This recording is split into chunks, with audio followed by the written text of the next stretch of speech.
dia a todos. Estamos aqui com a doutora Isabela Souto Siqueira, ela que é a médica responsável aí por participar do Comitê de Gestão de Crise, não é isso, doutora? Isso. Eu queria que a senhora falasse um pouco sobre a sua função nesse comitê, qual que é a sua participação dentro desse comitê de crise e também assim um resumo de quais são as ações do comitê, como que ele exerce suas atividades e se exerce elas acompanhadas de outras entidades do poder público no município, no estado ou na esfera federal. Bom dia a todos. É um prazer estar aqui falando com vocês, prestando esclarecimentos, né? Porque o conhecimento e o esclarecimento é o que a gente tem de melhor e a partir do momento que a gente tem uma clareza do que está acontecendo, né? A gente consegue agir de uma maneira melhor, de uma maneira mais certa, né? Então, meu papel no comitê é justamente esse de gerenciar esses casos, né? De manejar esses casos, tanto o manejo clínico quanto o manejo técnico, para poder, de forma que esses casos sejam realmente acompanhados, né? O comitê ele é composto pela enfermeira Luciane, pela enfermeira Lauriane, pelo pessoal da Vigilância Sanitária com o Orlando, o prefeito e o gestor municipal, o secretário de Saúde. O nosso trabalho tem sido, desde o início, promover ações para poder realmente tentar enfrentar essa crise da maneira melhor que a gente tem. Além desses participantes que são o que estão mais próximos da vivência que a gente está tendo do Covid, que realmente da onde saem as decisões, nós temos um comitê maior que tem outros participantes também da área da segurança pública, né, de outros PSFs, de outros serviços daqui da cidade, né? O nosso comitê, ele vem sendo orientado pela GRS, que é a nossa Regional de Saúde, e vem também sendo monitorado pelo médico do Mais Médico, que é o meu tutor aqui no PSF do Vandeir, né? Eu faço parte do programa Mais Médicos também, e ele vem gerenciando. Todas as nossas condutas são baseadas em normas técnicas, que são atualizadas todos os dias pela GRS. Doutora, a gente teve lá em março, se eu não estiver me enganado, março ou maio, nós tivemos o primeiro caso registrado no município de coronavírus, né? Essa pessoa já foi curada, já retornou às atividades laborativas e infelizmente agora, na semana passada, houve esse problema aí da gente ter registrado mais um caso positivo envolvendo um profissional da saúde e que teve contato com os idosos lá do asilo, uma vez que ela exerce atividade lá. Quais foram os protocolos, quais que foram as mudanças adotadas dentro do asilo, na dinâmica ali do convívio, que era até então normal, mas através desse surgimento desse problema, desse caso confirmado, quais foram as medidas adotadas para que não ocorra a contaminação de um para o outro, já que nós temos um grande número de idosos convivendo, né, ali no mesmo lugar. Exatamente. Então, desde o momento que a gente ficou sabendo, né, do resultado do teste, nós já nos prontificamos no asilo para poder fazer uma orientação frente à equipe, né, do centro de convivência. A primeira medida que foi feita foi o isolamento de casos suspeitos. Quais são os casos suspeitos? São aqueles casos que tinham sintomas, né? Então, os casos sintomáticos, eles foram isolados numa região lá do asilo, que a gente ficou um isolamento completo, com um profissional da saúde, profissional da limpeza, por conta desses pacientes, correto? Aí, outras medidas que foram feitas, foi realizado o teste rápido em todos os profissionais de saúde que trabalham lá, profissionais da limpeza, profissionais da cozinha e em todos os residentes, sendo que desses testes todos foram negativos, nenhum teste foi positivo. O teste rápido. Daí, como a gente tinha 3 pacientes que apresentavam sintomas, como tinha sintomas, nós preferimos colher o exame de PCR. E nesses pacientes foi realizado o exame de PCR, no qual vieram 2 positivos e 1 negativo. Sim. Hoje a senhora tem aí, assim, por cabeça, a quantidade de números de casos lá que estão hoje confirmados, que estão em isolamento e outros que estão aguardando esse exame mais definido, que é o PCR. PCR, né? Então, à medida que foi passando a semana, foram aparecendo outros pacientes com sintomas e a gente foi isolando. Tanto que, a princípio, nós isolamos 2 quartos, agora nós isolamos uma ala inteira, para poder fazer realmente acompanhamento, não misturar os pacientes que já deram positivo com os pacientes que a gente está sob suspeita e que ainda vamos realizar o exame, que ainda não deu tempo para poder realizá-lo. Correto? Então, agora nós estamos com 4 outros residentes com sintomas e com 2 residentes no isolamento, porque, a princípio, como eram as 3 fizeram PCR, uma faleceu, a outra está em melhora e a outra deu negativo, mas como estava em contato com as outras, a gente achou por bem deixar continuar no isolamento. Mas são quartos separados também. Com relação a essa quantidade de pessoas que estão em isolamento por estarem suspeitos, eu queria que a senhora explicasse aqui para quem está assistindo por que existe uma certa demora de dias aí para poder fazer o exame, como a senhora me explicou aqui antes da gente começar a entrevista, que tem que ter um prazo aí para poder se fazer o exame, que não adianta fazer ele com maior brevidade ou na hora ali, sem saber quantos dias a pessoa teve contato com a outra que testou positivo. Exatamente.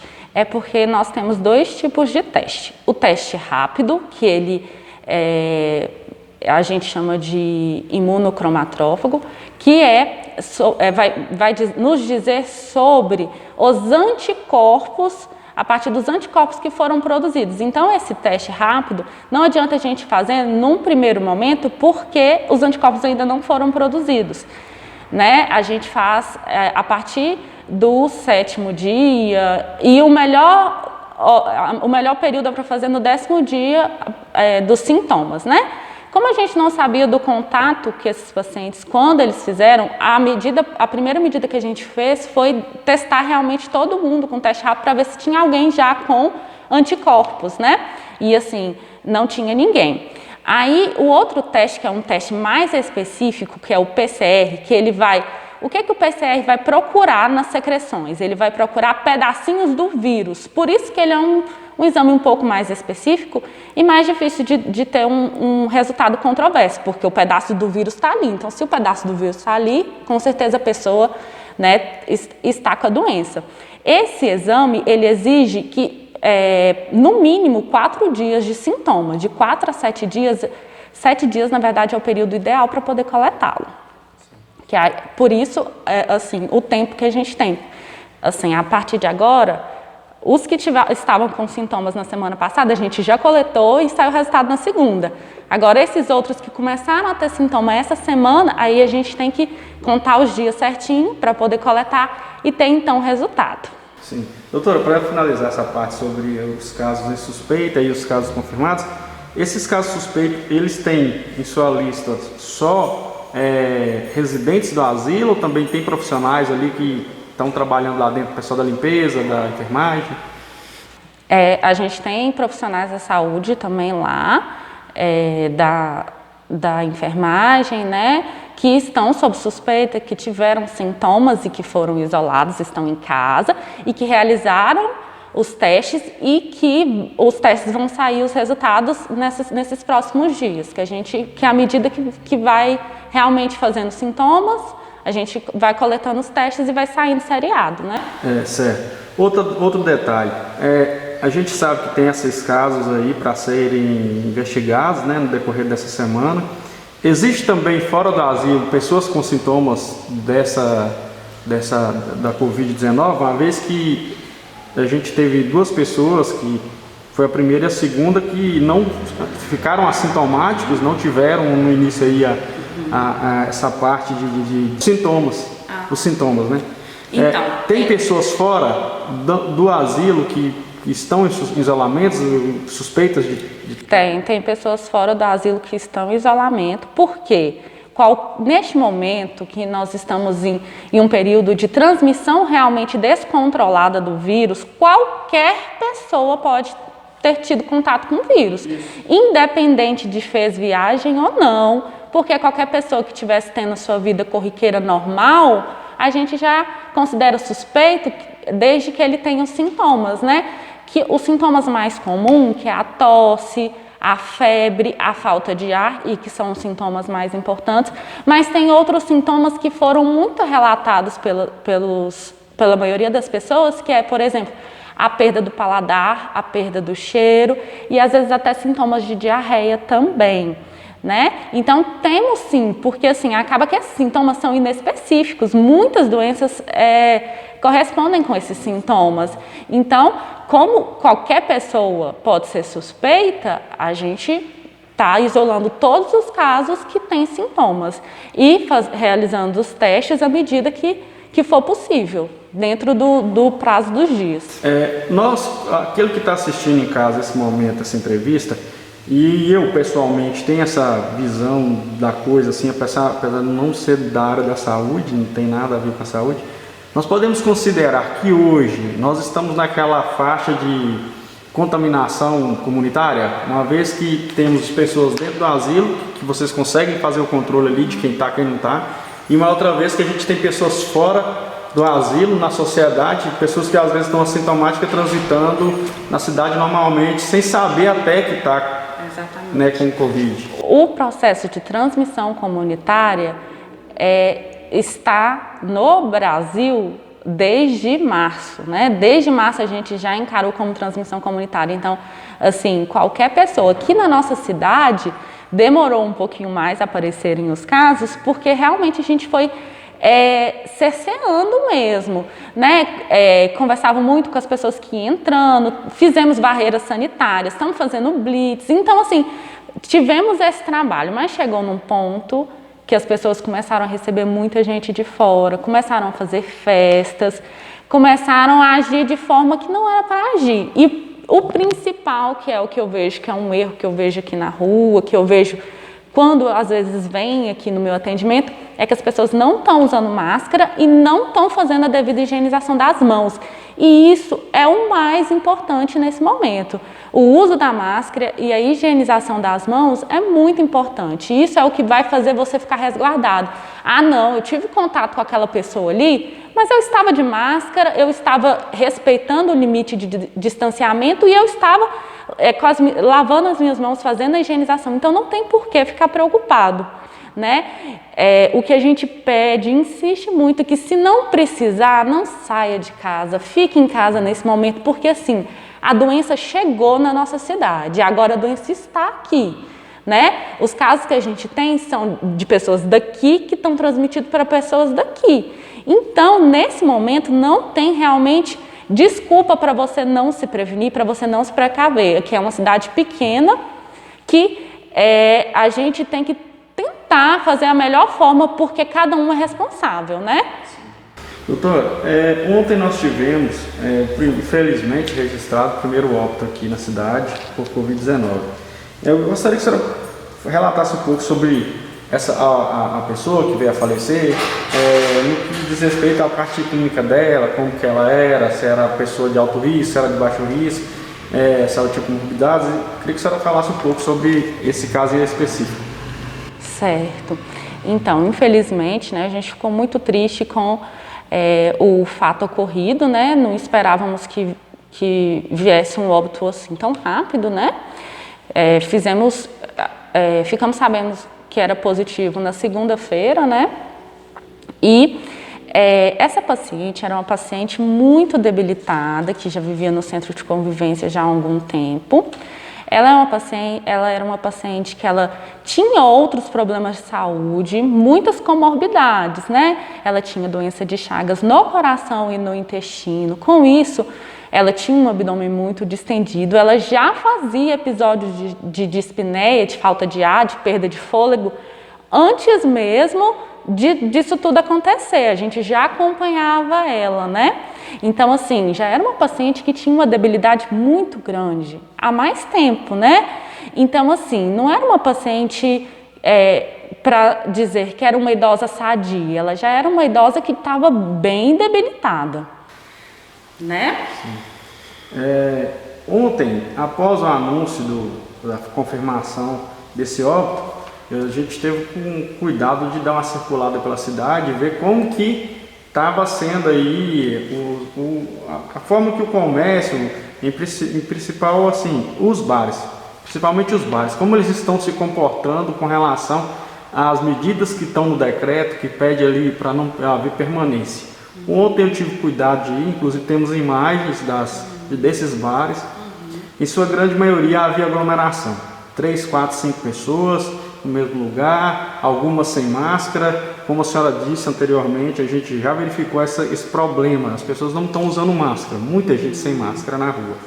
A senhora acredita que o comitê deve sugerir uma maior restrição no que diz respeito à aglomeração de pessoas em bares? Inclusive, registramos imagens de uma casa ontem com mais de 10 pessoas se aglomerando, todas sem máscaras, inclusive até fazendo barulho, e os vizinhos que nos relataram esse fato, e a gente foi lá para ver se estava ocorrendo mesmo.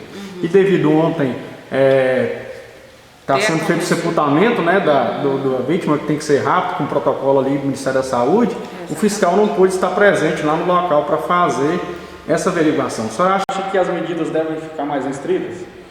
As medidas devem ficar mais restritas e as punições mais enérgicas, né? A gente chega no momento que ou nós nos protegemos e protegemos nossa família, ou a gente vai ter uma disseminação aqui muito grande e nós não temos estrutura física para poder lidar com esses casos. Nós não temos estrutura nem humana, porque não há profissionais de saúde suficientes, porque estão todos sendo utilizados, tanto no asilo, quanto na unidade básica, quanto nos PSFs. Então, assim, a cidade é pequena, não tem esse grande contingente de profissionais da saúde. Então, se as pessoas não começarem a se conscientizar, começarem a ver que a coisa está séria, nós precisamos tomar medidas mais drásticas, né? Agora é primordial, a prevenção é primordial. Doutora, obrigado pela entrevista, por ter aceitado o convite, e sempre que precisar do espaço, está à disposição da senhora e do comitê para poder fazer qualquer pronunciamento, algum comunicado importante à comunidade. Muito obrigada pela oportunidade. Eu queria deixar aqui um outro alerta, né? Além do alerta das máscaras, além do alerta da lavagem das mãos, eu queria deixar um recado importante aqui para vocês. Na verdade, um dos mais importantes, né? Dá muita ênfase nisso, de que não haja discriminação com as pessoas que testarem positivo, né? Nós estamos vivendo um momento de pandemia, isso pode acontecer com qualquer pessoa pode estar sujeito a isso. Então, ligue para a pessoa, dê uma mensagem de carinho, dê uma mensagem de fraternidade, vamos ter mais empatia, vamos ser mais humanos. É isso que eu queria falar.